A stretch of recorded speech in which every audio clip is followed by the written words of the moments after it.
చాలా మంది అంటారు, దేవుణ్ణి నమ్ముకుంటే బాధలు పోతాయి, శ్రమలు పోతాయి, కష్టాలు పోతాయి, దుఃఖాలు పోతాయి, అన్నీ పోతాయని అంటారు. నేను మాత్రం అలా అన్నాను. దేవుణ్ణి నమ్ముకుంటే మీకు శ్రమలు వస్తాయి, కష్టాలు వస్తాయి, దుఃఖాలు వస్తాయి, బాధలు వస్తాయి, ఇరుకులు వస్తాయి, ఇబ్బందులు వస్తాయి. షడ్రక్ మెషక్ అబేద్నెగో ఉన్నారు కదా, ప్రతిమకు పూజించమన్నారు. మేము పూజించాం, దేవుడి కోసం చచ్చిపోవడానికి రెడీగా ఉన్నాం, కానీ పూజించమన్నారు. అప్పుడు వాళ్ళకి ఏమొచ్చింది?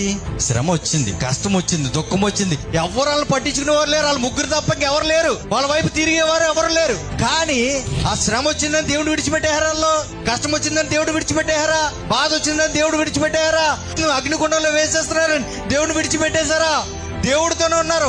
ఇంతకాలం దేవుడి కోసం బ్రతికాం, ఇంకా కొంతకాలం దేవుడి కోసం బ్రతకలేమో అని చెప్పి ఏదైనా పర్లేదు నేను దేవుడి కోసం నిలబడతానని ఎలా అయితే ఖచ్చితంగా వాళ్ళు నిలబడ్డారో, వాళ్ళు కూడా ఎవరు వచ్చేసారు?